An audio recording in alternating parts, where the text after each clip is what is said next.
times like all you want to do is run.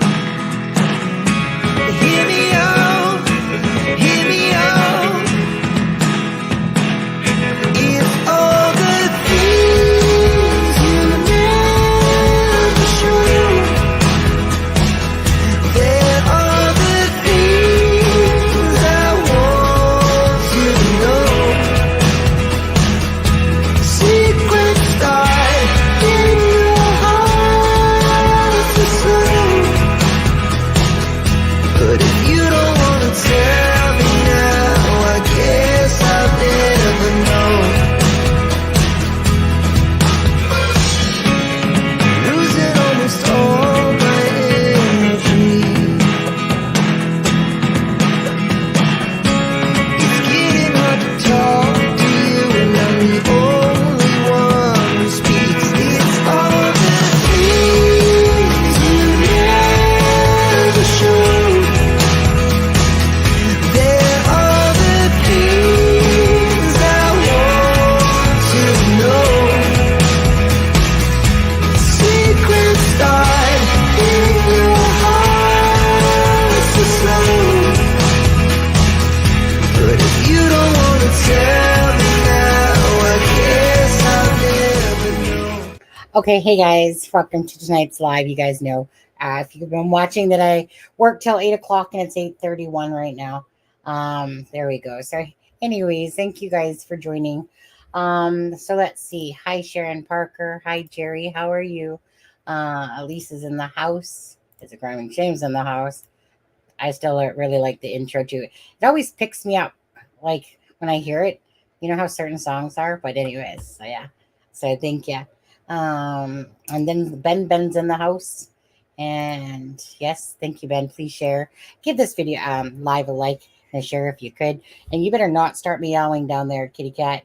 Hi Lizette, how are you? And hey everyone. So, anyways, I think most of you guys like what I like to do is kind of like WTHR. They basically do a recap of the whole day. That's usually about 30 minutes long. Yesterday's was a little bit longer, actually. It was more like about 40 something. But I think most of you guys kind of know, of course, what kind of went on today, with the interviews. And I mean, to be a fly on the wall in there would be great, wouldn't it? And so, yeah, so it was a couple of those interviews, interrogations, whatever you want to call them. And then, of course, it went on to some of the confessions. Um, I'm pretty sure I'm thinking that the Grand Slam confessions are going to be with the voice recorded phone calls, which they'll probably hear tomorrow. And probably I would think that another good one would probably be with Dr. Walla, myself. I think I'll probably talk more about the confessions and so much about the thing, but we'll play this out, and I got it on 1.25 speed and kind of do like what we did yesterday and stuff, just kind of like talk as it goes along about it. I swear to God, this cat, Bambi girl.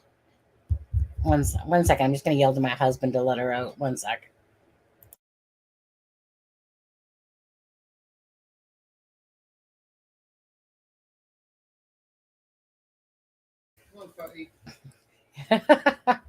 My husband, come on, fatty. It's so funny though, because Bambi used to be this really tiny cat, and you always thought she was going to be like almost like a miniature cat. Oh my God, she's got a lard ass. She reminds me a little bit of Garfield, even though she doesn't look like Garfield. But when she walks, it's like a humpha-lumpha woozle, like boom, boom, boom, boom. So you got Montana cat that's really like, she's a black tuxedo cat, but with the long hair. And in Montana, she's like that. There's just the like best cat ever, but she loves daddy instead of mommy so much. But anyways, and Bambi always seems to come to me. But anyways, it's just like, yeah, when Bambi tries to jump up, it's like, ooh, let me help that ass up there. Yeah, that's what Bambi's screaming for right now is food. We both do. He'll usually feed the cats in the morning, and I'll feed them probably the next time. Well, it's kind of a 50-50 thing, to be honest with you. But today is National Cat Day here. Is it National Cat Day? Hi, Louis. Hi, Louis. How are you? Louise. Why am I saying Louis? If there's, um, I have, whenever I see your name, Louise, I always think of Louis in my head. The one that used to come on here quite often. But, anyways, oh, that reminds me of something that I found very comical that I think it was, well, I won't say who it was, but somebody posted in our group chat. And, okay, so you guys have probably seen this name. Um, and the name Rockaways. Now, the name Rockaways was somebody I booted from this channel a long time ago. Just an idiot through and through, this person. Anyways, so apparently he had said that he had dropped a hint to this channel, or sorry, a rumor, a fake rumor to this channel about a cat hair, and that we started talking about it as if it was true when really he just made it up. Dude, I want to say you're an utter complete moron. We've never talked about a cat hair. The only time we've ever talked about a cat is actually when neighbors said that they were digging up Richard Allen's cat, I believe, and that was about the only time. But what I love most sometimes is those jilted people that I block or whatever from the channel. And they just seem not to be able to get over me or this channel. But those ones I always just find so comical. It's like, dude, really? If you want to sit there and put out again false information, go right ahead. But anyways, so that was Rockaways. If you guys see that name, just if you do see him, tell him he's a moron, a complete and utter moron. I can't with these people. They're so stupid. Anyways, so yeah, so that's what it kind of reminded me of when you were talking about the cat day. Anyways, so hi Jen, how are you? And their vile cursed me because they didn't like my view on Alan. He's an Alan groupie. Oh yeah, honestly, it's like there you go. Go to your own special island with those special people, you know, and piss right off type of thing. Like it's just I always find it funny and comical, to be honest with you. So, um, although I might be, upset with how the Delphi case is handled, people that are online truly have no impact on my day, myself, me as a person. I'm like so strong shielded from freaking those type of remarks because words are words and the stuff that comes out of people's mouth, but some of them are just, in a special place all on their own and stuff like that. But when it comes to the Delphi case, because we followed it, most of you guys know that most of you guys know that there's a bunch of Looney Tunes out there, and they just get so like it's almost like ridiculous. It's almost like they're in their own cult worlds of themselves, when it comes to Delphi, and just their thinking and stuff like that. And it's like a non-balanced person, or people. That's how I see them. That honestly, like in their real lives, I think to myself, like, if they act this way when they're online, in their real life, they must be another, like pretty much big morons out there that either just do nothing all day and sit there and look at Delphi stuff and think that they're convinced that, that the AI somehow took over the bridge that day and, planted the BG on there and planted Abby and Libby and that they're not really dead and all this stuff. And it just gets really wacky, but I just find it laughable, to be honest with you. Good evening. Hi, PJ. How are you? But anyway, we're enough about those special eds on there. How late am I? I just started like a few like 8 minutes ago.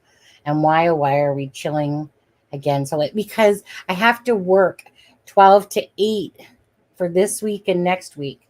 And tomorrow I have a Halloween party at work, and then the next day we have a Halloween party. I think it's Indian food tomorrow, and then like the regular dishes or whatever on Friday or Thursday, I should say. So tomorrow I'm a butterfly. I know, right? Right. The devil's probably coming to your mind, but I'm a butterfly tomorrow, and then I'm an 80s chick, like kind of like the Cindy Lauper thing, I got heart glasses and a wig, and anyways, I'll take a picture and show you guys. Anyways, high tech death hippie. It's been a while, been a minute.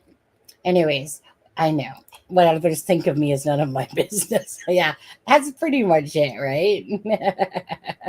Hi, Chaotic. How are you? Yeah, how they gonna? Then that's just true enough. That's how I kind of felt about him putting that out there. Like, dude, so to me, it's just you're just embarrassing yourself. But whatever. Hi, Miss Margaret. How are you? Anyways, we'll get off of those people because we don't care about those people for sure. But sometimes a good laugh, I just like I said, when people show me stuff, I always just laugh about it, to be honest with you. Anyways, yeah, girls just don't want to have fun, right? Okay, so you guys, there is the what do you want to call it? The poll, and you know, it's one of those things in my head as I keep listening to what's coming out myself, I keep questioning if I know, but I have to do it, right? You have to do it to be fair. But I'm questioning if RA is truly the BG. You know, I mean, if it looks like a duck, quacks like a duck, everything seems like he's a duck, he's probably not a swan. But I have to say that, as because there's not been any ground shattering, breaking, thing to go, yeah, it's just so tilted towards prosecution, but it's not. Um, and honestly, and I know for a lot of it, it will boil down to how the case was handled by the LE, and I know that is taken away from so many things, all like the mess ups and F ups and stuff.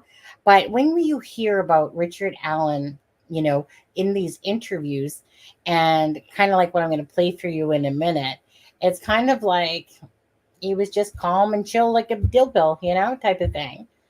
And you're just like, okay, let me just is I watch those EMU or EWU interrogations, read techniques and stuff all the time, right? And I always watch, of course, a person that they're interrogating and asking the questions, and they do the whole little bit of, I'm your best friend. Let me help you help yourself. Just, all that stuff. And then it's just like, we're here for you. Of course they're not. They just want you, if you did it, just fess up and say that you did it. And don't worry, we'll put your ass behind prison cells for the rest of your entire life, pretty much. You're not there to help. They're not there to help. They just want to get a confession, you know, and hopefully by somebody that truly did something. I could never, in my life ever. I'm sorry, but maybe it's because my brain is, like everyone has depression and everyone has anxiety in their lives and different things. But I don't feel like Richard Allen is that person that's totally deranged and out of there. I don't. It's just my own personal gut feeling.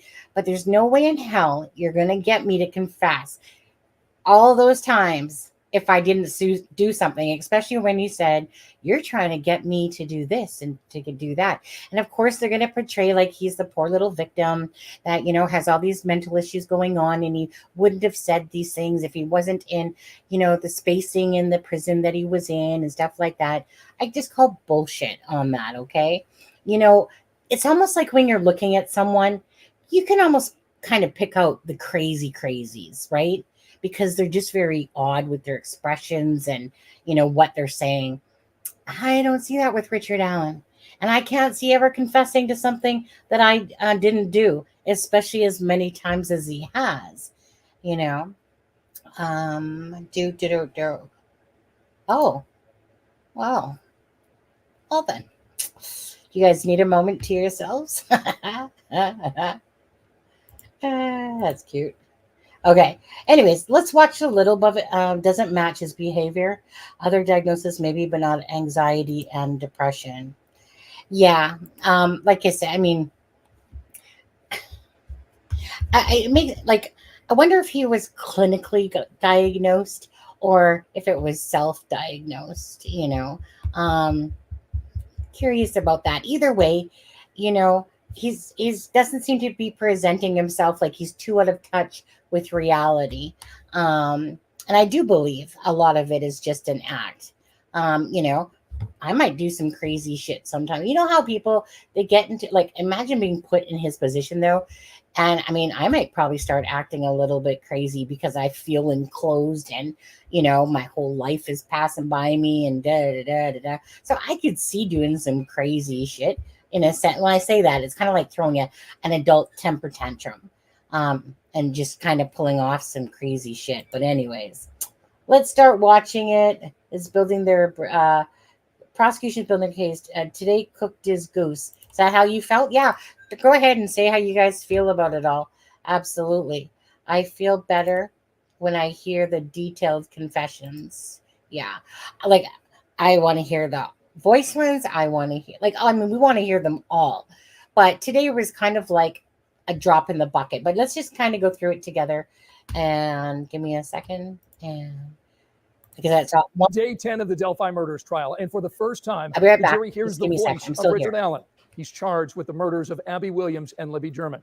Today, the jury saw him deny the murders again and again and again during tape interviews and interrogations with police. But they also heard the first of many alleged confessions that Richard Allen made in prison.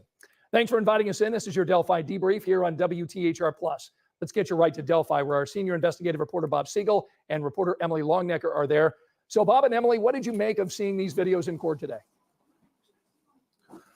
Scott, today was, in some ways, it was overwhelming. I mean, it was just jam-packed today, starting with videos and then just witness after witness, the most witnesses we've seen of any day so far. And as you mentioned, we got to hear from Richard Allen. That's really the focus of today. And Emily, we didn't hear Richard Allen in court. He didn't speak at all. Nothing. But we got to see him on video, speaking on video. We got to see one of the notes that he wrote. We got to hear what other people heard him say. This was really Okay, let's talk about one thing that's driving me crazy. I've been trying to listen to on my lunch and stuff like that and my breaks. I've been trying to listen to everything I can today. I want to know, has any channel talked about Richard Allen's voice in comparison to the BG's voice? So anyone that listens to that audio, does anyone feel after hearing his real voice that it does sound like Richard Allen? Has any show talked about that? Because it's kind of like I said, I haven't been able to watch Laura Lee or Andrea or anybody like that. I've just been watching the new stuff. So tell me out there, has any channel been talking about that? Because that's really important to know if his voice does sound similar to the BG's voice when you hear it. And of course, sadly, we are not there. Well, that's just it. It would only be for the people that were in the courtroom. And Aspen, where are you? He just left you know what? I'm not sure if he's in line or if Melissa is covering for him today. But okay. Let me just gather my upchuck for a second there. What did Marv say? CJK.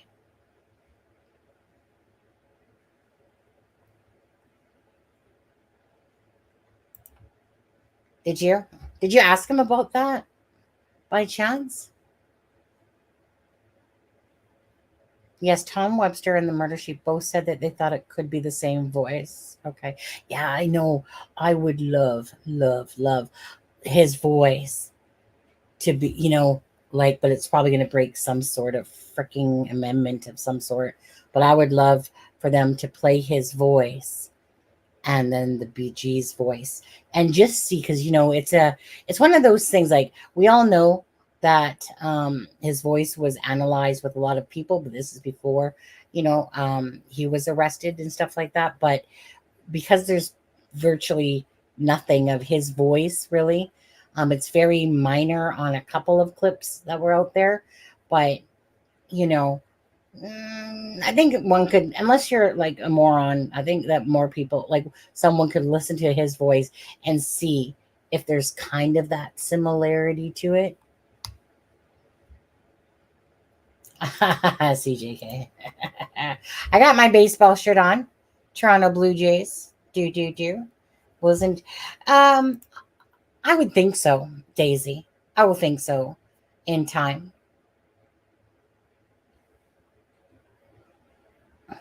more to the down the hill, I would think. Ben, don't don't burst my bubble. I still think that there's enough there to kind of get the gist. I mean, like some people can have a high pitchier voice and whatever, but I would just like to hear his actual voice myself. Just say, just saying. So for the people that have been following the case for a long time, you know, just to see if they're thinking that's in the same familial kind of thing a little bit.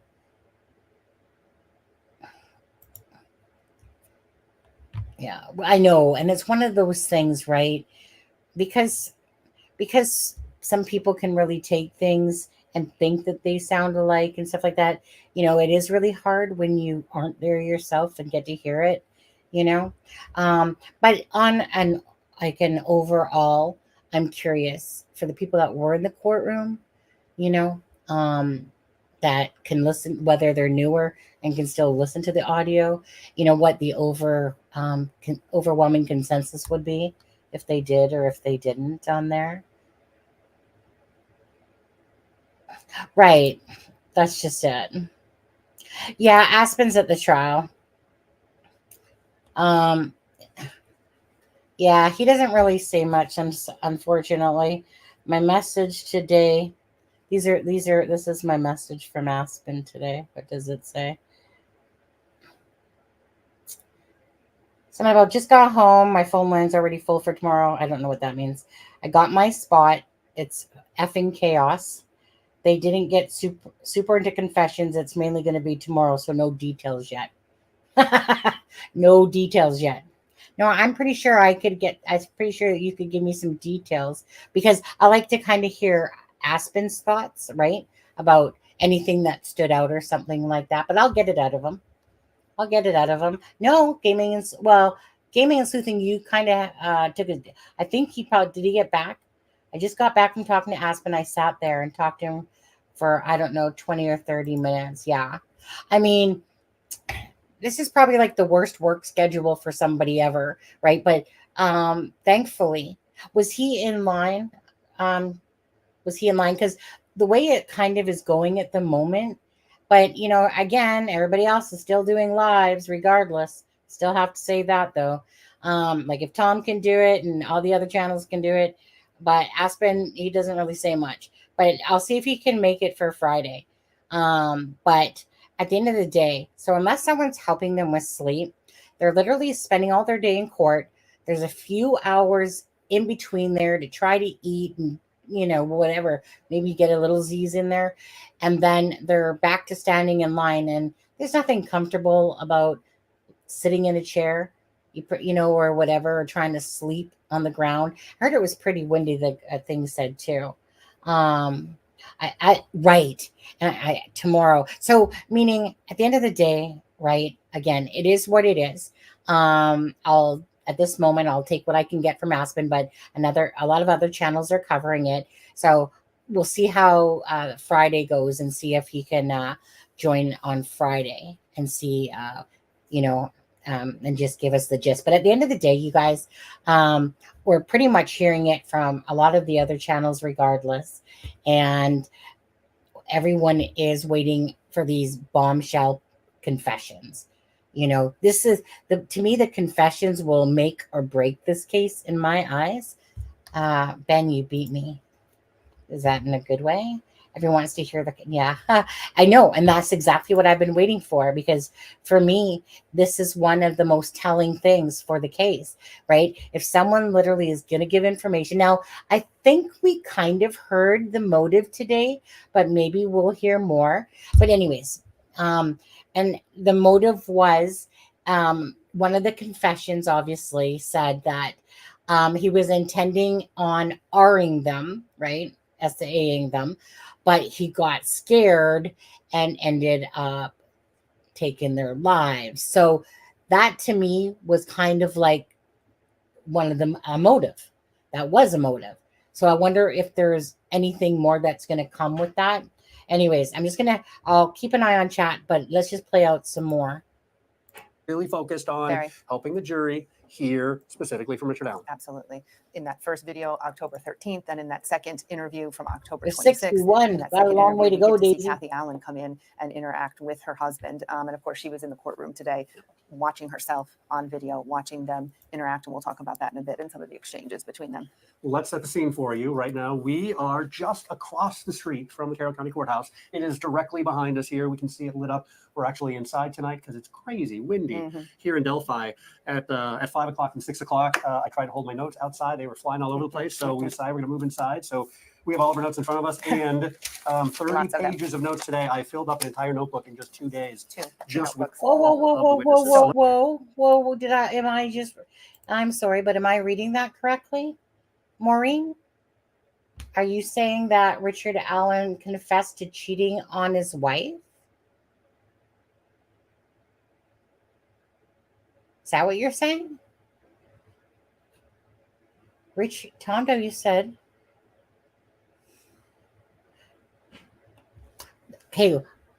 okay, that's not shocking me. That's not shocking me. But if that came out, because it says, right? Tom also saw an interaction between R and Kathy after he confessed he cheated on her. He said he was still in the courtroom when RA came back in and he was trying to catch Kathy's eye. She ignored. Am I not hearing some of these confessions? Oh, you got that for me, husband? Thank you so much. Husband made me a burger. So, okay, well, we'll listen to, and then we'll get into stuff, okay? With who? I didn't expect an answer, just wondering. Yeah, who?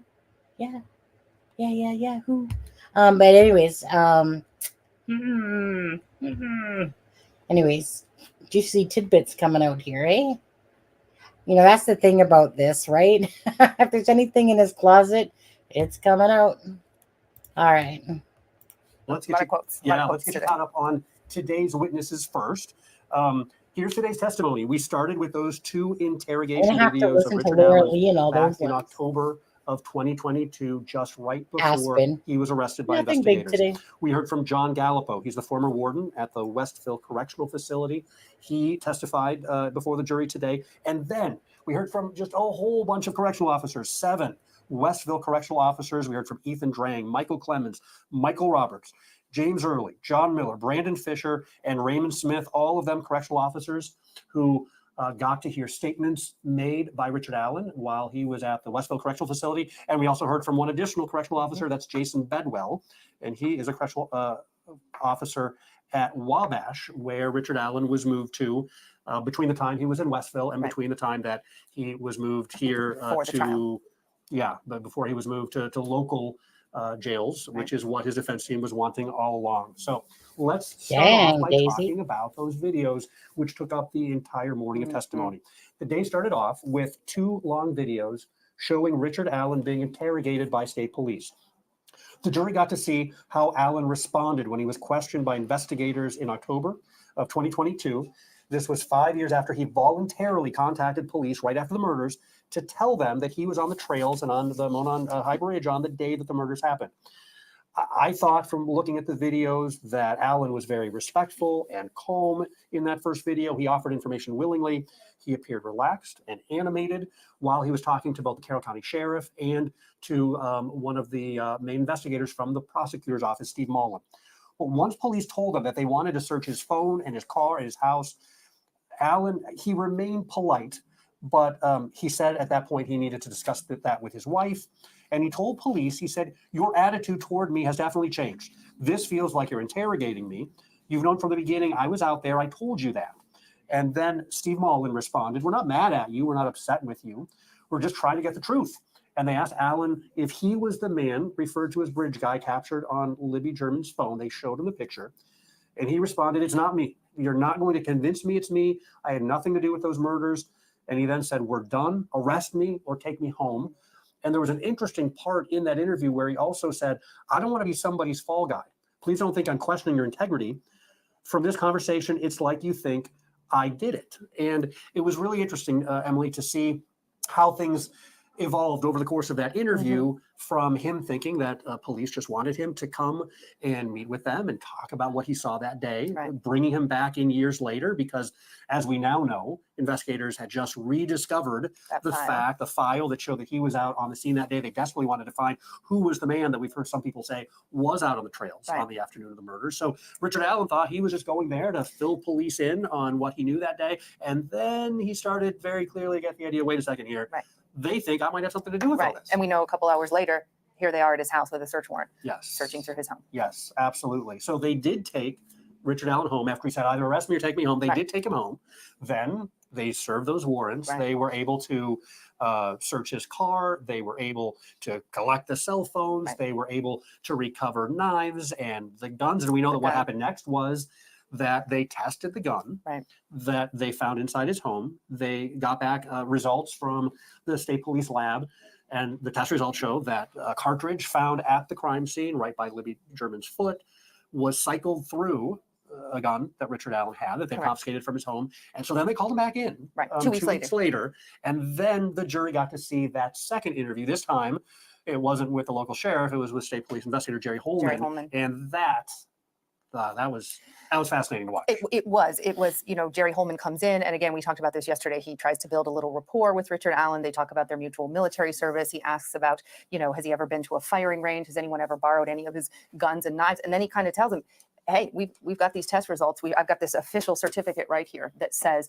that this cartridge matches your gun. And that is when we see, Richard Allen start to deny over and over again, saying, what, you're not going to get me to confess to something I didn't do. And at one point, Holman says, we're trying to help you. And he says, no, you're trying to accuse me of murdering 2 little girls. Right. And so, and at different times during this interview, Holman leaves and he comes back. And what I found kind of interesting is, here he is presenting him with this evidence saying, we think you did it. But then he would come back in and say, hey, do you need a smoke break? Do you want something to drink? As if just 5 minutes earlier, they weren't talking about this really terribly serious matter. Right. So, and he kept portraying, I'm here to help you. I want to help you. I don't think you're a bad guy. He would say over and over again. It was really, but it was clear. And Richard Allen was able to clearly detect this. He was trying to pull out a confession from him right there. Right. And you got to see, and we know Jerry Holman has testified that when he would leave the room, he would still observe Richard Allen, what he was doing. And I was watching the video of Richard Allen, his body language in there. I would say he remained pretty much relaxed, kind of, he had his leg crossed. I saw him look at his fingernails a couple times. He went like this, he stretched his neck, he looked up, he sighed a couple times. He did shake his head a lot. He did a lot of this in between Holman coming in and out, but it stayed pretty calm for a while. Calm, and I thought that in that video, I was trying to first of all put myself in the jury box to be like, okay, if I'm the jury, what am I making of this? And I was also trying to put myself in the seat that Richard Allen was in. How would I react if I was being interrogated, and if I had committed the crime, or if I hadn't committed the crime, how would I react? And from looking at his demeanor, again, I thought under the circumstances, he remained calm. He certainly never changed his story through the entire interrogation, not at all, despite being hounded over and over again. And you've got some of the quotes from that interrogation. I mean, and there was some really interesting quotes. Jerry Holman, this is quote 1, says, the media is going to portray you as a monster. There's only one way to get out of this, and that's to tell the truth. What happened that day? Are you the mastermind? And Richard Allen says, anyone who knows me knows I could never do anything like that. I did not murder 2 little girls. You're trying to convince me to confess to something I didn't do. And Holman, tries to kind of convince Allen that he's on his side. Let's just talk about this. Let's tell the truth. Let's get out in front of this. He says, this is your opportunity. And Richard Allen says, will you please stop giving me opportunities? He was tired at that point. He was like, stop trying to tell me over and over again that I did this. I didn't kill 2 little girls. Will you please stop giving me opportunities? I didn't kill 2 little girls. Holman, what did you do? And Richard Allen says, I went for a walk on the trail and I went home. And later, Holman sends in Richard Allen's wife, Kathy Allen. We know that she has been, somewhere talking separately, I guess, waiting in the lobby at one point. But it's our understanding, I think, and Holman testified to this, that they were talking to her a little bit. And I thought that was actually like some of the most touching parts and some of the most emotional parts of the video, because again, Richard Allen is in this interrogation room and he's just learned that police are saying, we have traced evidence at the crime scene to a gun that you own, and he's being told that. And then Jerry Holman is telling him, hey, we've told your wife that. And so he knows that she's gotten the same information. And then this is a point where they both come together Right. and kind of reconcile the fact that they both now know this information that's been presented to both of them by state police. Yeah, and she comes in and he stands up from the chair and they hug and he's kind of comforting her and he's saying it's all right, it's going to be okay. And he says to her, you know, they're trying to tell me that you actually believe that I did it, and I don't believe that. I don't think that you think that I did this. You know me better than this. And you know, she's crying, and sometimes it was hard to understand her. And I was watching Kathy Allen in the courtroom watch herself on this video, and at times, you know, she was dabbing her eyes and crying. And she's looking at herself from 2 years ago in this moment of great stress. And you know, can you imagine, right? She's hearing this from investigators. They found this cartridge of her husband's in the woods, and she asked him, "How did a bullet from your gun get out there?" And he keeps saying, "I don't know. Yeah. I don't know." He didn't have an answer for He did that. he had no answer for her. And then Jerry Holman comes back in and kind of joins them, and he, you know, asks. He says, and Kathy Allen is sitting right there, and Jerry Holman says, "Now you're going to drag your wife and your daughter through this because you're too effing bullheaded to get out ahead of this." And this is the point. Quickly, let's see here, just quickly, just to go back, just to stop it there and go back to some of it on there. I definitely think that Richard Allen had issues prior to say if he committed these crimes. I do think he had issues. You know, like I could see him being that guy that's probably, you know, how do you say that really? That guy that's probably having a lot of twisted thoughts in his head. I can see this, but my thing will always be this, personally. If you're found guilty or take somebody's life, honestly, I don't give a shit if you have a mental issue or not. It's the mental issues that caused you to do this, and I don't think there's any still excuse to kind of like alleviate time or justice for victims, because you know somebody's mind is a little bit screwed up and stuff like that. But I wouldn't put him in this like he's just, you know, neurotic psychopath and whatever. You know, I definitely can see him being a person that's probably, you know, spanking his monkey to some porn. That he's probably got some twisted shit going on in his head up there. His life probably, in his eyes, sucks, you know, as a whole. Because you know how it is, right? When someone's depressed and they're in depressing, in a sense, it's kind of like, it's almost like having a dim bulb in a sense. And, you know, some people need, you know, obviously pills and whatever to help with those issues that are going on up there.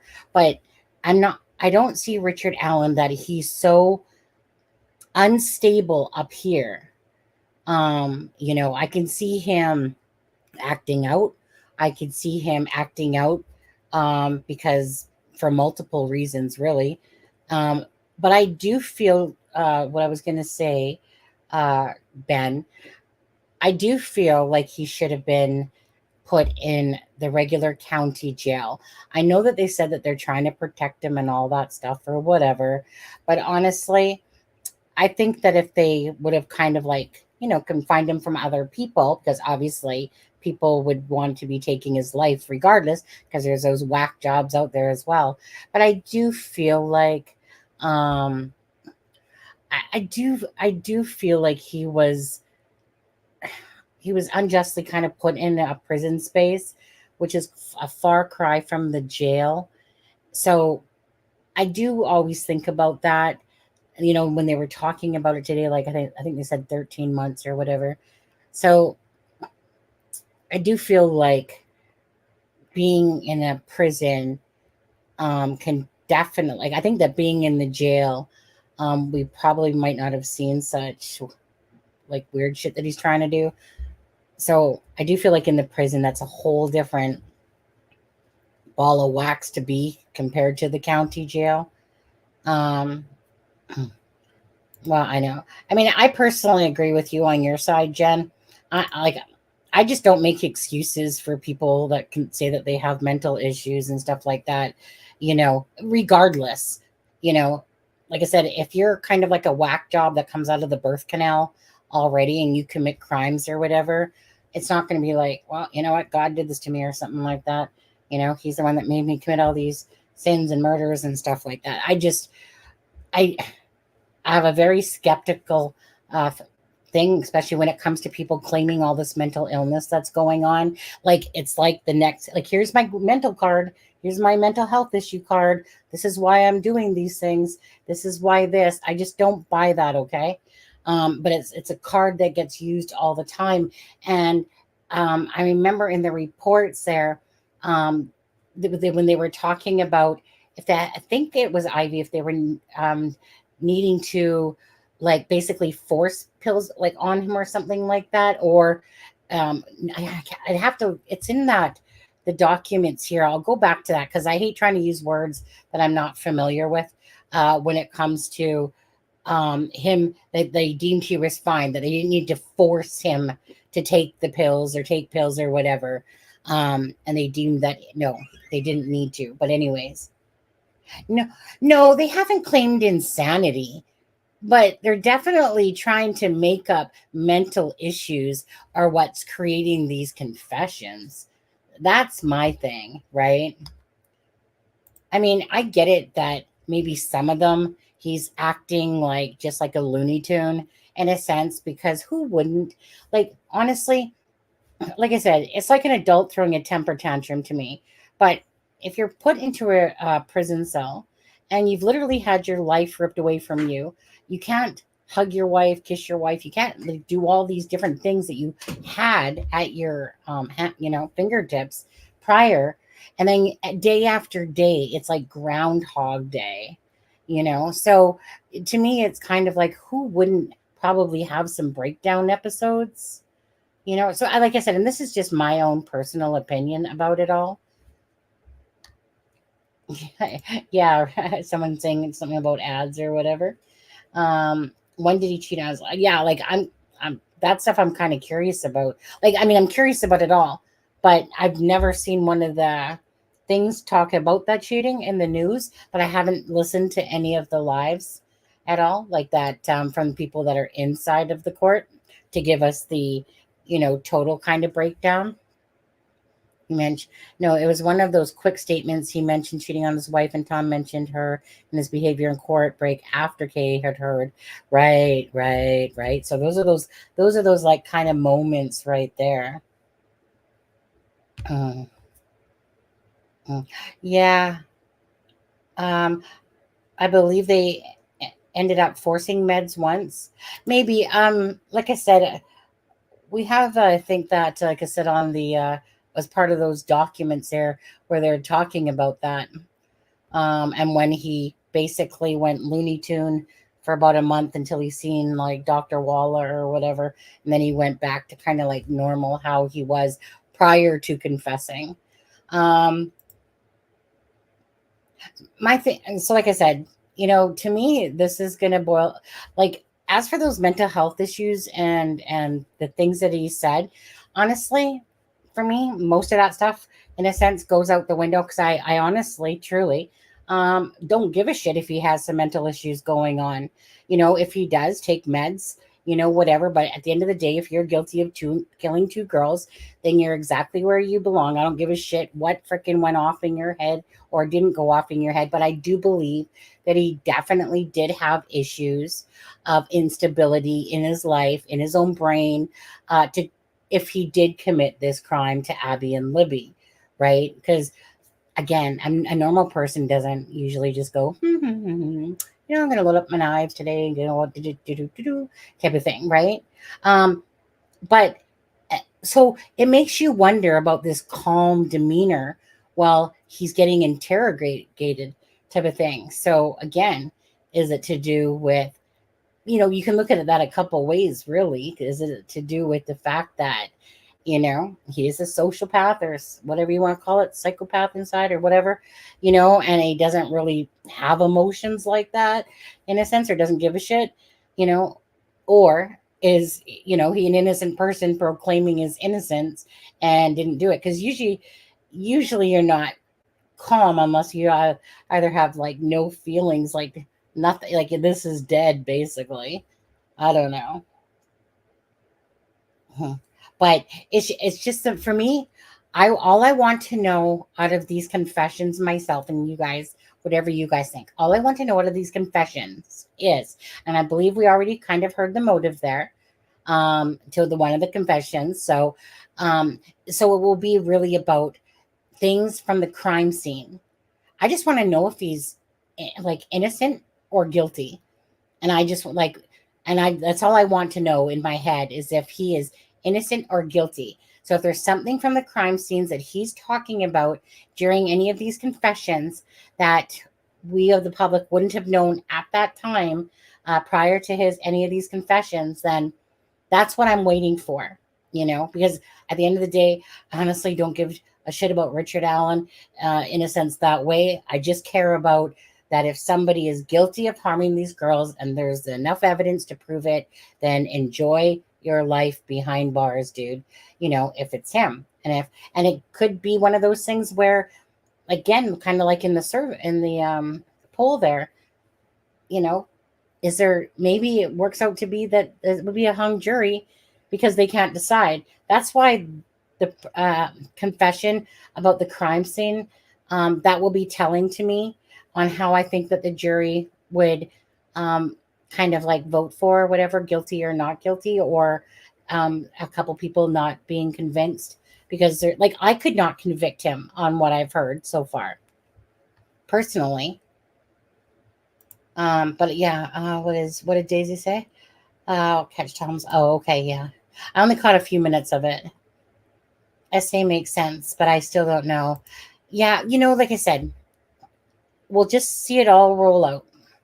Yeah, but I am definitely not at a point. Like if I was sitting on the jury, honestly, I could not ever feel good about convicting based on anything that we've come across so far. It's just, to me, so weak, not even that strong myself. Okay.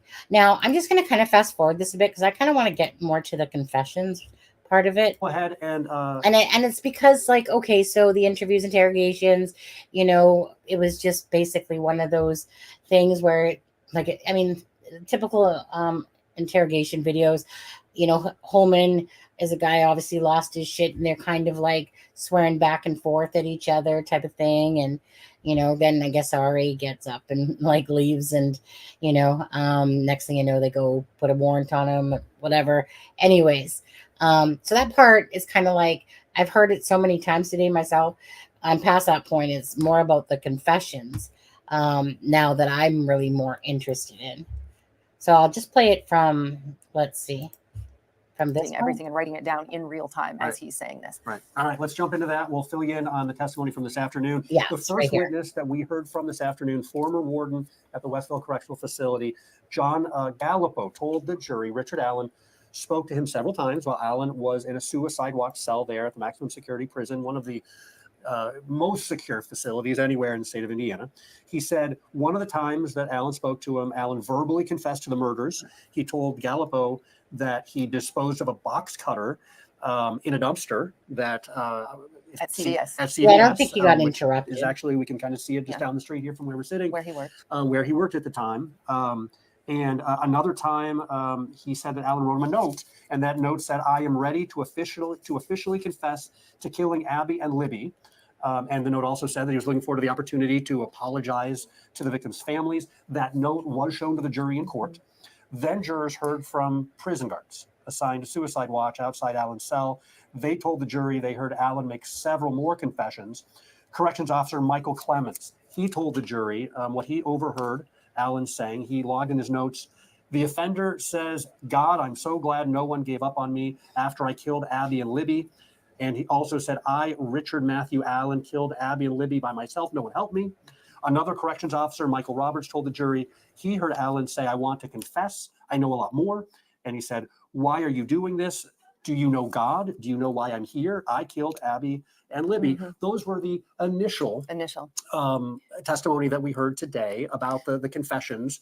And it was interesting during that time to, again, watch the jury taking very close notes about what was being said. And to see at one point Richard Allen I saw sitting there, and he was just kind of shaking his head no. We also heard about the conditions that he was living in. That was what came up on cross-examination. And the defense was trying to point out that he was living in terrible conditions in a situation where he wasn't even hadn't been adjudicated yet. He was not, he had been charged, but here he is in a prison with other people who have gone through the trial process and been found guilty, and this was not his reality. Honestly, know that that's so much of a sketch as if I'm not so sure if that's such a sketch as much as it actually is the note. No, well, hold on. Yeah, because it would have been typed, Alexa said on there, but either or. So that was like January, February, March 5th, right? I mean, the phone calls. When were the phone calls again? What date were the phone calls on? Do you guys remember the date of the phone calls? April 3rd, right? So you're saying prior to the April? Because April 3rd, I believe, is the phone calls. Yeah, that's right, Ben. But yeah, so I mean, some of these are whack, like crackadoodle, but we'll get into those in a second. And yet here he is in solitary confinement on suicide watch. Safekeeping, I think, was the word that safekeeping order that John Gallipo referred to. But for the most part was by himself in a 12 by 8 cell, metal door, little window for the food. And this is when, the defense got into some of those details, some of the behaviors that he engaged in while he was in that prison. And the guards testified about Richard Allen drinking out of his toilet, Richard Allen smearing feces on himself, Richard Allen eating his own feces. And the defense was, asking them, do you think this is normal? And did you know that Richard Allen had a diagnosed mental illness when he came into the facility? We know that he has indicated that he has anxiety and depression. And the guards talked about not knowing that he had any kind of diagnosed mental illness. And many of them also testified that they believed that he was faking it, that he was acting out to get attention. One guard testified that you wouldn't see Richard Allen would be very nice and very calm and very polite. They all said that many of them said that he was very polite in his demeanor. One corrections officer described him as looking like a deer in headlights when he first came in, but that that his behavior would switch so quickly that led them to believe that he was faking some of this behavior. And the defense really attacked that and basically said, don't you think it's possible to be in those kind of conditions and just lose it? Right. And lose it. And I think one of the interesting things during cross-examination on pretty much all of these witnesses that Brad Rosie of the defense counsel kept asking over and over again. He said to these correction officers, even said to the ward, he said, so tell me, how much training do you have in mental health behaviors? And, several of them would say, well, we get a little bit of training, but most of them, acknowledge that we would not be able to really diagnose if someone truly had mental illness. Right. So it's one of the themes we're going to hear over and over again here over the next couple of weeks, as especially once the defense starts to put on their side of this case, is hearing them talk about the fact that the conditions that Richard Allen was in, specifically at the Westville Correctional Facility, we heard the warden today say he was in he had better conditions in Westville than other inmates in the cell block. Right. Here's what you got to keep in mind. That is a maximum security facility for what's described as the worst of the worst offenders in the state of Indiana. Right.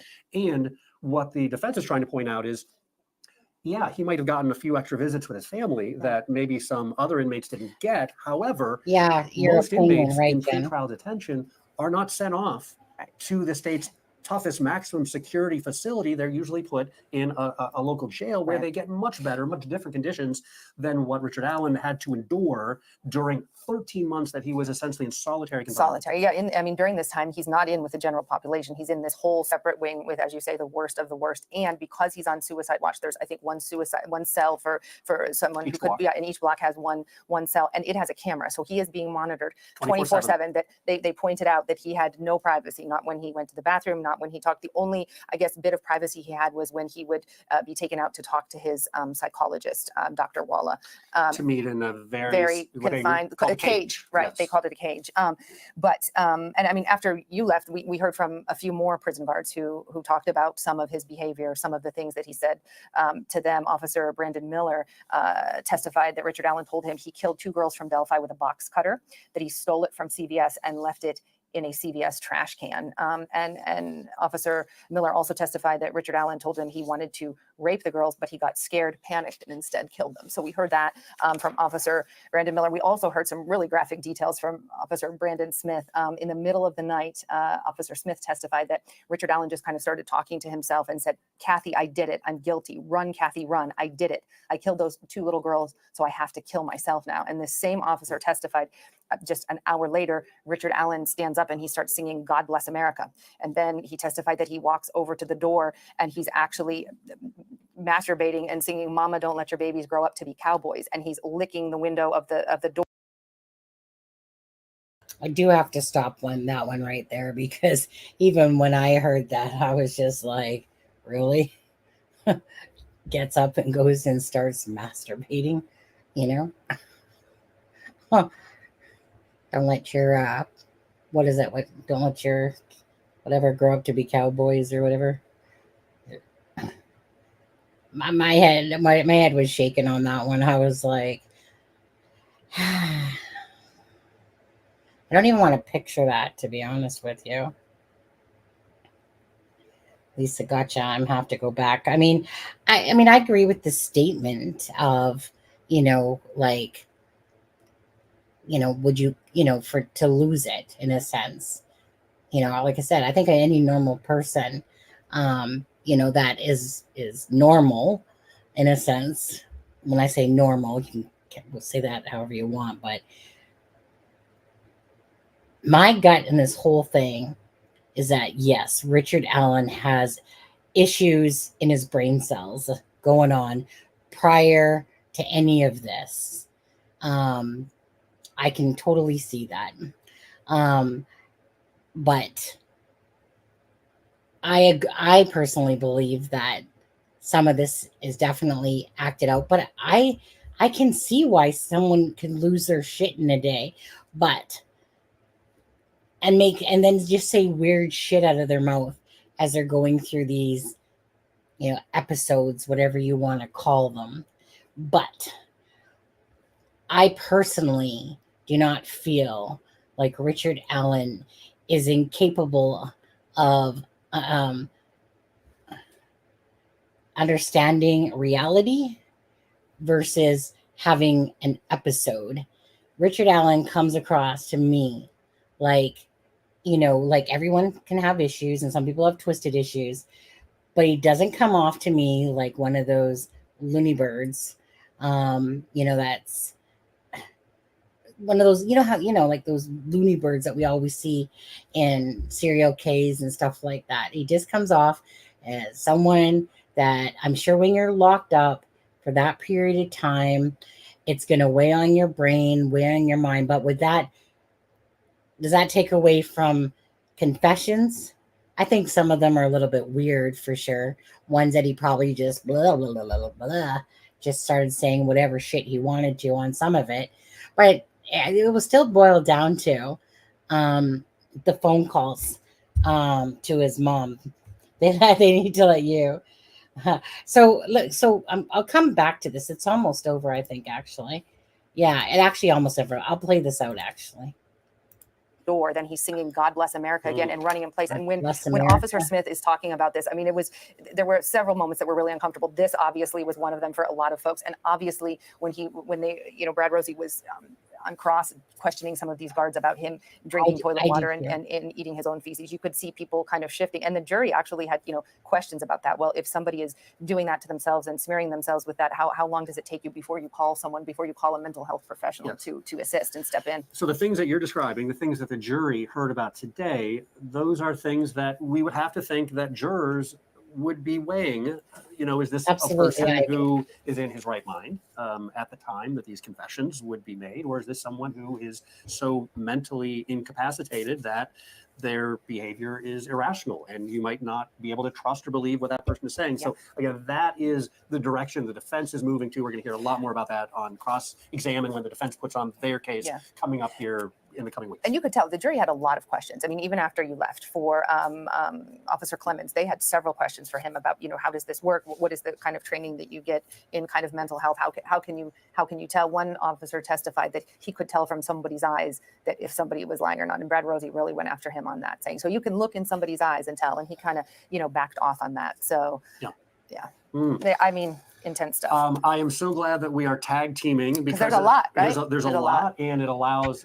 Okay, so there's really not much more to that one for there. So, I just want to go back to this because I still have my video up here, and here I'll make it actually bigger here. So this said, let's see. Richard Allen, okay, I might want to go before this, but the phone calls, he went from making up to 2 phone calls a day as of April 3rd, 2023, to not making any phone calls at all. To date, Richard M. Allen has still not made, and that was since April 3rd. On April 14th, Richard M. Allen was evaluated by 2 psychiatrists and 1 psychologist to discuss his turn in behavior. Is this, hold on, make sure that let me make that bigger. Get myself off there. All right. Let's see. Allen didn't. Okay. So the panel would also discuss moving Richard M. Allen to a different facility that has a psychiatric unit. From that meeting, it was determined that Richard M. Allen did not need involuntary medication and that he did not need to be moved to another facility. Since that meeting, Richard M. Allen has begun to eat again and has begun to sleep. His behavior has begun like that. His behavior has begun to return to what it was prior to making the admissions on April 3rd of 2023. Now, just to go back, I guess perhaps a little. Let's see here. Is it this? Yeah, so investigators, whatever. Let me just see if that's just interfering just a little bit still. Investigators had the phone calls transcribed, so that must be just a little bit more. Let's see. Okay. So on April 3rd, 2023, Jim Allen made a phone call to his wife, Kathy Allen. In the phone call, Richard Allen admits several times that he had killed Libby and Abby. And it's probably, if I play that out, hold on. Investigators. Okay. Investigators had the phone call transcribed, and the transcription confirms that Richard M. Allen admits. Now, it had said about his mother up there as well, or somewhere in here. But anyways, Richard Allen admits that he committed the murders, whatever, Abby and Libby. He admits to several times within the phone call that he committed the offenses as charged. His wife, Kathy Allen, ends the phone call abruptly. And that's when soon after the attorneys filed a motion for the safekeeping. And the defense states that Richard M. Allen's mental state has declined because Westfield Correctional Facility is unfit and that he should be removed, etc., etc. Okay, so, so is April 3rd good enough for you? If you hear it in there for Ivy? Yeah, you don't know why the defense wanted that interview suppressed. Maybe they realized actually, no, maybe it would be a good idea for them to see that. They, obviously they don't want anything that their client, well, I mean, he wasn't admitting to it though, right? So, don't know. Yeah, I think Waller testified that he was given meds involuntarily. Yeah, not really sure on that one. Just besides what we're reading here. Did the bridge guy? I believe so. I believe if it's Richard Allen, my thing is this. Well, I'm gonna have to go listen to the rest of the thing, but in my head, I just kind of have that he was sick and twisted up here anyway, and he probably had been, what's the word? Well, I'll just use the basic word, like thinking about doing something like this for a while, maybe staring at his knife collections of all the whatever knives or whatever. But I do feel like Richard Allen is a guy that probably, tosses off to porn, probably doesn't get what he needs. I'm just my speculation totally. Right. I see this all the time though. Like it's a common thing, right, in a lot of marriages is that, right? Like Kathy is probably, well, I don't want to say she's say happy, but Kathy comes off like she's just a really decent person, great, probably mom, that really kind of like, good wife in a sense. That's how I take Kathy. Now, Richard Allen, I see Kathy being the one to console her husband all the time because he probably thinks, like he's insecure probably about himself, different things, probably has, like I said, depressing thoughts going on and whatever and stuff like that, but he just reminds me, I don't know how to explain it, but it's just that feeling when you kind of, hear about somebody's life a little bit and you kind of look at them. I can see him easily like tossing off to porn and stuff like that, you know, because that happens a lot of times in marriages, especially like long term marriages, where it's kind of like it breaks down and it's kind of like two people in the same house, but it's kind of like they're living a little bit separate lives somewhat. But I think that Richard Allen had definitely some thoughts, like twisting up in his head, something about perhaps like if it's him, right? But doing something, doing this crime prior. And I think that it was a matter of maybe in his head, he got to a point where, this opportunity was coming up and he maybe more of his brain was acting up on him and stuff like that. Who knows when somebody is depressed, right?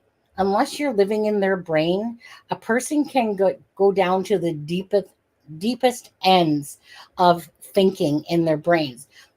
And I can't speak for him, but I can speak for myself, someone who never suffered from depression up until my marriage with my ex-husband, and realizing that I was in a depression because, and when you're in kind of like that mode, like I felt like a zombie walking around. I felt like I just didn't even want to be existent anymore. It was such a like I wouldn't say at that point. I would say like later on in the years, like for the different reasons. Then I started many times thinking about, what? I could take my life and I'd be happy for it, because honestly, the way my life is now, it's totally like when I say how I was always that person that no matter what, I'm not thinking about thoughts like that, happy go lucky. And then when you start seeing the world take punches at you all the time, in a sense, and there's a point in your head where it's just like you just start feeling like so depressed that like there was many a times I can say that day after day I would keep picturing myself going near the river, but yet I'm not the person that could do something like that. But yet I kept having these thoughts because I was just so unhappy. And it's not because of my husband now, it's because of my family, my son, just when you feel like just life is just hurting you and you don't understand why. And the thing is, so sometimes you just feel like I said, like just completely opposite of how I normally would be and stuff. And then, but I used my brain cells, my own brain cells, and, pulled myself out of it. But that I still get depressed a little bit here and there just because I'm sad about certain things in my life, like my son, my family and stuff like that. And I think of my mom, who's died, and, and just kind of like where my life is at now to what it was. And it's totally, completely different in a lot of ways. And that, so I could see Richard Allen probably, if somebody's in that state, but does that mean that you're going to go, like people are going to go take somebody's life or something like that? But no, but maybe there's like a little effing demon up there that's just constantly, wanting to, essay, these girls, like maybe some sort of sick, twisted, fascination fantasy that he's been having, and then it's rearing its ugly head to the point that he knows that the school is going to be out that day. He's geared himself up, prepared for this day to come, and if opportunity brings itself, then he's going to take it, and if it doesn't, then he wouldn't. But opportunity in this particular day would have presented itself by two girls that literally crossed the bridge instead of getting to the bridge and turning around. So to me, it's like opportunity presented itself. And so it wouldn't shock me that the motive here is, yes, he was intending on essaying, but got scared, maybe because there's two of them and it wasn't working out how he envisioned it. And then everything just went awry. And then it ended up being that he had to take both of their lives, right? Because obviously, if they're alive, they're going to recognize or be able to kind of like talk about him. And, so I don't know. That's just kind of how I have it in my head with Richard Allen. And, I feel like the motive has been said. And I mean, Alexis talked about this from day one, about that she believed this was an essay. At the time, I didn't, because I'm like, but they're saying that there's no signs of this. So it would make sense that there was no actual essay happening if, in fact, that confession is that I was going to, but then I got scared. And of course, right? So that would make sense to that. In my opinion, whoever did it was doing it. Well, that's what I thought originally, right? Like that. I mean, there's a whole lot of things we all thought differently about that. But none of that seems to be coming to fruition, to be honest. If anything, it would be for his own personal, jerk off session. But yeah, none of that seems to be coming to fruition, myself at least, Margaret. Like, as I thought about all that stuff before, because it's kind of like, okay, dude, like what's on here? We heard about, sending it from Libby's phone to Abby's phone and just different things. I'm just not seeing any of that stuff come to fruition, as much as I'm seeing that this is a solo person, committed this act, had the ability to do so, as much as everything was always shown to us about tentacles, Kagan Klein, and those different things. None of it has come to fruition at all. And so, and not mostly because that's the stuff that they portrayed to us about Kagan Klein and everything. And so it was hard to believe that, like, I never found it hard to believe that one person could control two people.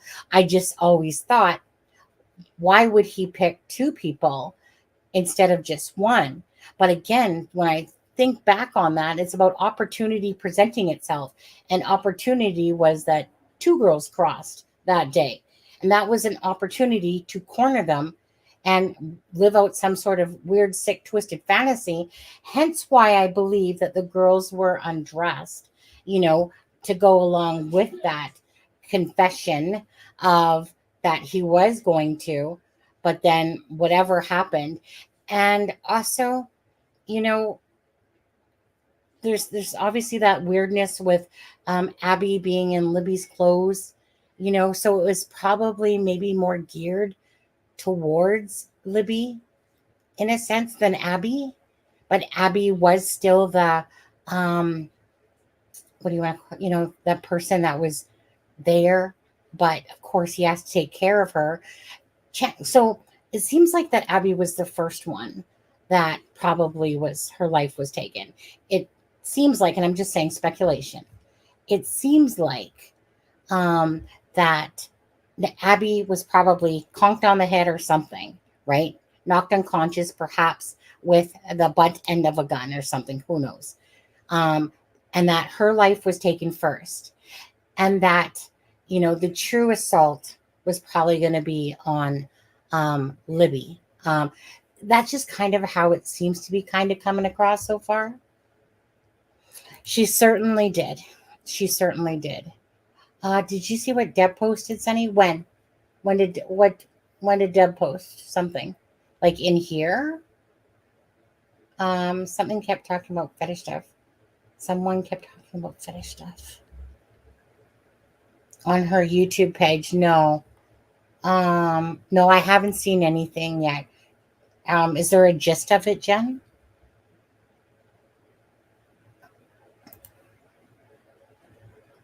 Yeah, is it a video or is it on her page?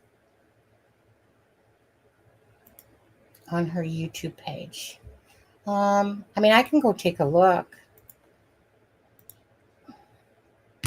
Just give me a sec. Deb's True Crime Notebook.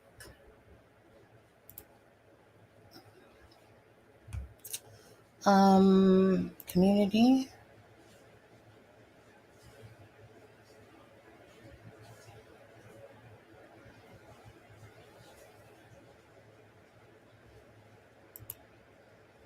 Okay, so I think is it that you're just simply talking about her that she's going to court herself?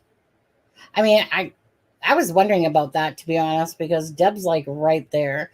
It's a little bit of a drive, but this is a case that we've been following for a long time, and Deb for a longer time. But she says, "Hello, everyone. I'm sorry that I've not been making videos today, but I've actually been in the courtroom today, and we'll probably get back around 9 p.m. this evening to my home. So we'll just catch you guys up tomorrow. Lots of testimony as far as the guards and warden, the lips go or whatever his name is. Please excuse my spelling of that because I'm auto texting at this moment. Many, many confessions, including a confession where he says that his intention was to, right, well, which we just talked about, um, uh, to essay them and then ended up uh, taking their lives. He said he killed the girls so that he would have more time. Sorry, he said he killed the girls so that he would have more time with his family. Now, I took that to mean if he left them alive, then he would be caught sooner. And so he killed them to try to avoid being arrested and gain more time with his family. Those were two major confessions that really stuck out to me, but there were many of them, plus audio, which was in the morning. I'll have more for you tomorrow morning. Thanks for hanging in there with me. Okay, so that's what you're referring to on Deb's uh, page, I believe. Yeah. Yeah, that part. Yeah, absolutely. Um, and right, because just as we're reading that, so let's read that part again. So he said he ended up killing them. He said he killed the girl so that he would have more time with his family. Now, I took that to mean if he left them alive, then he would be caught sooner, or or so he killed them to try to avoid being arrested and gain more time with his family. Um, yeah, that's kind of a weird, odd um, way to say something like that. Like, can somebody else make think of another reason why someone would say that? Like say Deb said that she took that to believe so that he can spend more time with his family before he gets arrested, type of idea. Does anyone have an alternative thought to that about the reason why he would make that comment about spending more time with his family? You know, I talked about this yesterday and a couple times. Um, so let's say that Sarah Carba, let's take her information to be true, right? That she might have maybe had some things a little bit wrong there, but let's take her information to be true. Now, I personally thought to myself, had said that I cannot see someone taking the lives of two girls and then walking down 300th Street as if it was, for just him to be seen. That absolutely does not make sense. Should that be true statements? Now, do I think that it's plausible or possible? Although I really wasn't a fond of her testimony because of all the discrepancies from a tan to a blue jacket, and then the timing of it is around the time that Derek German's already there and someone walking down the street. But it could be true. But in saying that, I would put that more towards Richard Allen could have just simply in his head, he didn't give a shit anymore. He didn't give a shit about his life. He just, like I said, lives out this fantasy. He just fuck the world, fuck people, fuck whatever, and commits this crime because he's in a state of whatever you want to call it, whatever the term is when you're in a state of psycho. I don't know what you want to call it. I don't know the proper words, but anyways, and so he goes and ends up meaning to say essay them, ends up taking their lives, and just kind of just doesn't give a shit. He just literally walks down the road, doesn't care that he's seen or not. And apparently everything seemed to go in his favor. And I'm just hypothetically saying this, okay? So everything just seems to go in his favor, right? He gets noticed, and he truly is walking down the road. Because, okay, no person is going to walk down a freaking road with blood and mud on them. They're just not going to do that. That's not a normal thinking brain. It would be the brain if somebody possibly didn't give a shit, but nobody is going to walk down that road in that small little town and trying to hide, in a sense. If he would be in those bush trees, right, waiting, making sure that he could cross and try not to be seen, right? Okay, he's not going to be walking down no effing road all the way down to the CPS building being all muddy and bloody. And chances are he was all muddy and bloody, right? We already know that on Abby, and the reason why her blood probably went up her face is because he probably took her like this from behind and it went up her face. Yeah, that would make sense. But anyways, he probably didn't give a shit. And then, of course, once reality kicks in, then it's kind of like, oh, well, wait, what? No one even really suspects me. Like I didn't get caught. It's almost like someone just walking through every, freaking hole and getting like just, when somebody can do all this stuff and it's just like everything works out in their favor somehow. And all these years, he even, says he's at the bridge and stuff like that. Nope.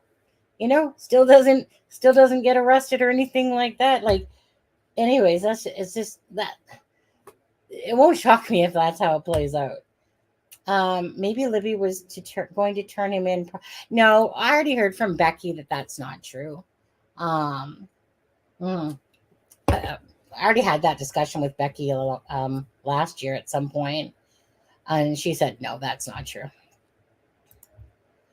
He was saying so much crazy shit. Who knows if any meaning was included in those statements.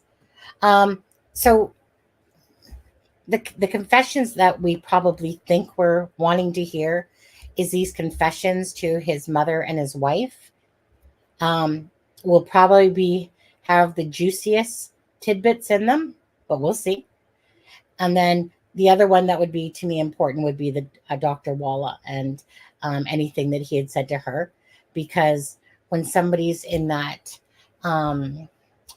where they feel like someone's going to listen to them, in a sense, they're more apt to be open, and literally like you're talking with the person instead of falling asleep at night and going, run, Kathy, run away from me. I killed Abby and Libby.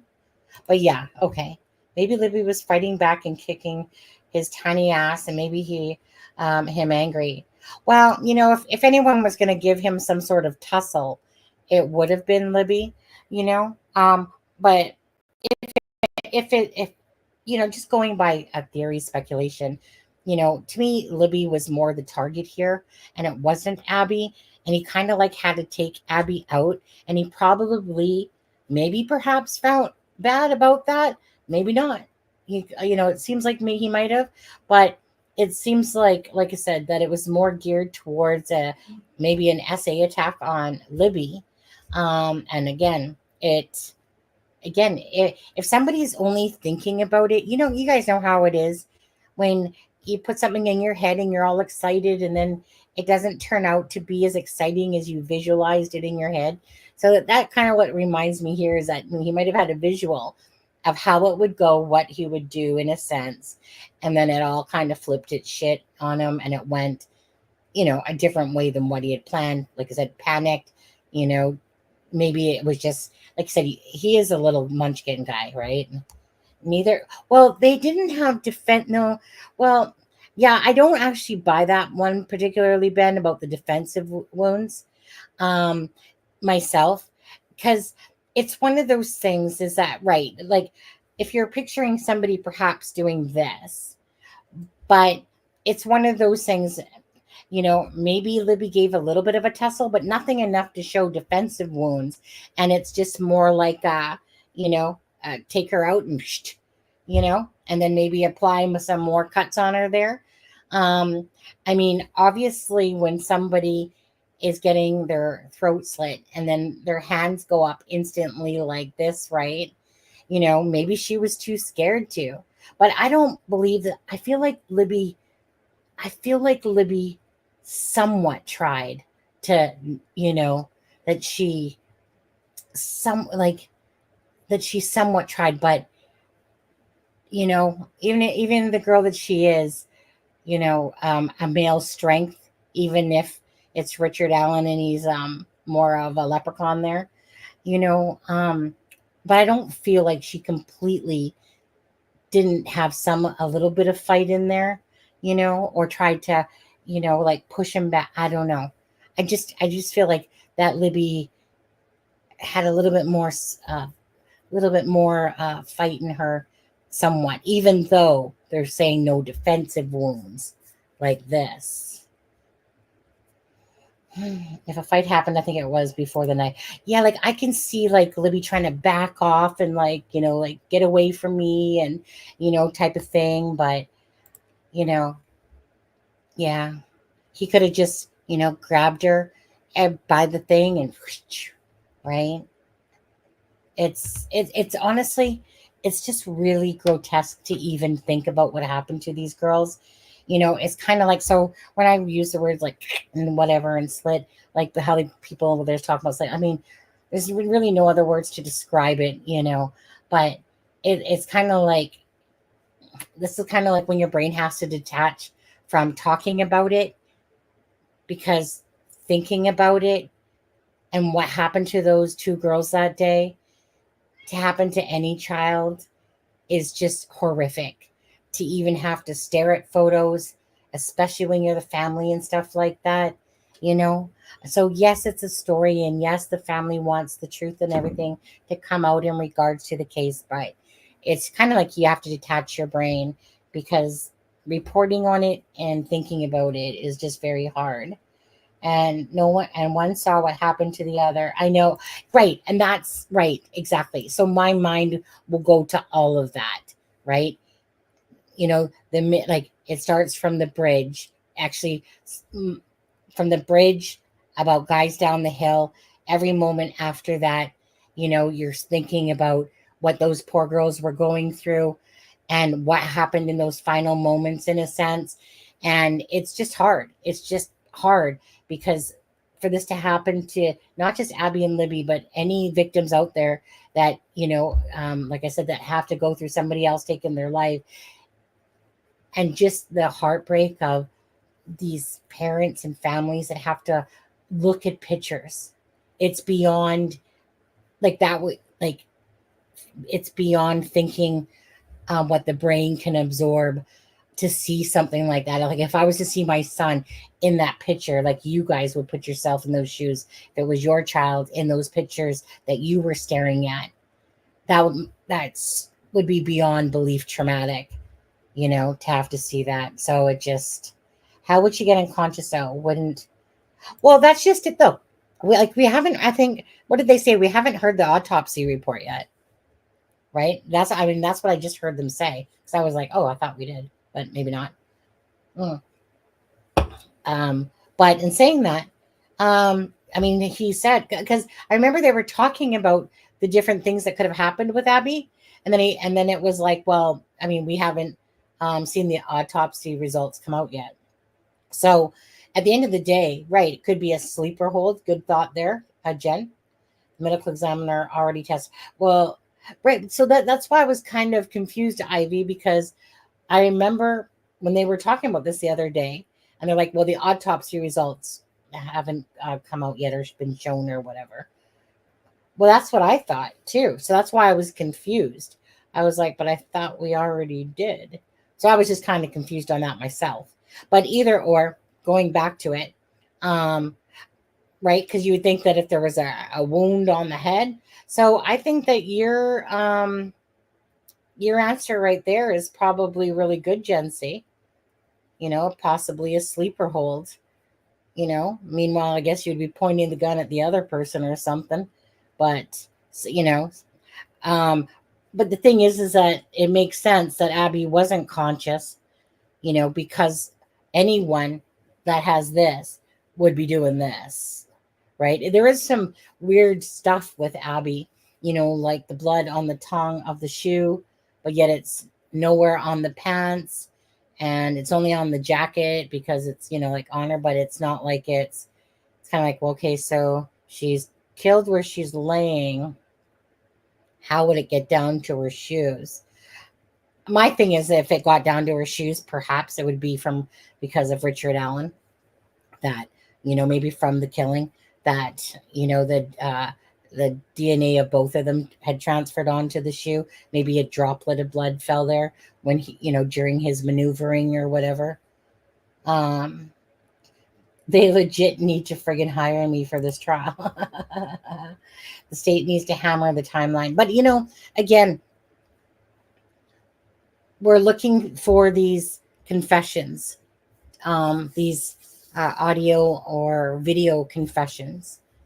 We're looking to hear more about the whole crime scene, in a sense of what possibly he can tell us about, maybe more details into the motivation, and about the crime scene. So that's going to seal his fate, to me. If stuff comes out that's so intense about the crime scene and knowledge, and him basically giving you like a play by play, um, then his ass is just completely grass, and there's no backpedaling with your mental state shit on that crap. So that will be very interesting, tomorrow, what comes out. So I wish the public could see the trial. I know, Margaret. Hmm. There's 28 from Twitter. Hi, Twitter. 38 in the channel. 69 total. Oh, there was 69. Now it's 66. Um, you know what, guys? I'm gonna call it a night because I have work, and I have to get up earlier, because it's our 2-day Halloween event at work, and I work in office for the next 2 days. But so I think I'm just gonna leave it here, and we're gonna see what tomorrow brings. So I'll do a live after work. And at the same time, and I know that you guys will all have heard it, but there's a difference between the group of family coming together, and whether it's just, I know that there's like no 69,000 people in this chat and stuff like that, but it does not matter. It's just sometimes when our little It's a Crime and Shame family get together, and we can talk about things with regards to this case. So like you guys, I will be so looking forward to what comes out tomorrow. Oh yeah. But yeah, I had a heart attack at 37. Exactly, Ben. Right? Yeah. I mean, that was kind of crazy to find out that he had a heart attack at 37. And maybe it's because of freaking all this anxiety. Yes, I got 2 costumes, Lisa. It's pretty much over unless something miracle happens. Travis, are you talking about that you think,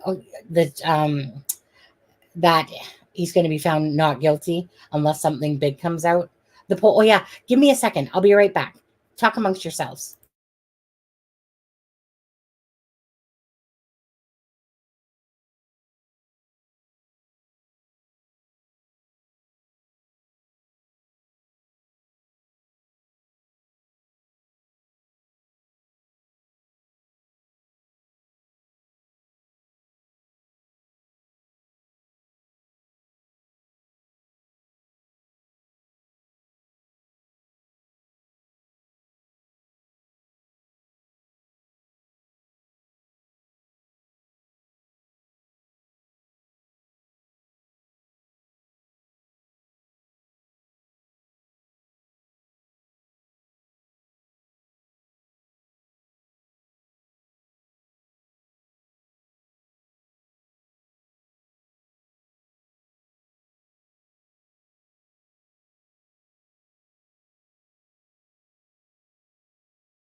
Okay, I'm back. So sorry, I had to go to the bathroom like so bad. So what was Travis? What were you meaning? He said it's pretty much over unless some miracle happens. So yes, state imploded today. Would have really liked Adam or even Aspen's analysis on today. Even pro guilty were in shock today.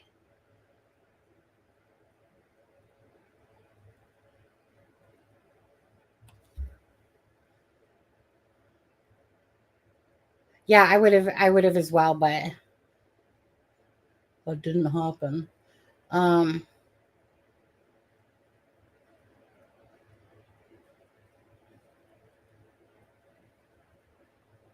I mean, so I just want to make sure I'm reading this correctly. So imploded meaning that they fucked themselves over. Is that what, because that's imploded means, right? That's what you're saying, right? I just want to make sure that I'm clear on that because imploded when is, like I said, imploding, not a good thing. The state, right? That's what I think you're meaning, right?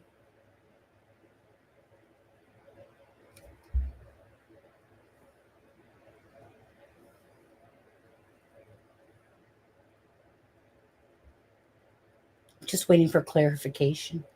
Just want to make sure I understand you, or else it's going to bug me the rest of the night. Jury questions and jurors' reactions were not good for. Oh, okay. My feeling is unless they have right, exactly. That's kind of like how I feel at this moment with the case. So, um, so like I said, so we'll see what happens and what comes out tomorrow. And again, to me, it's going to be about basically a confession or saying exactly what happened to those girls.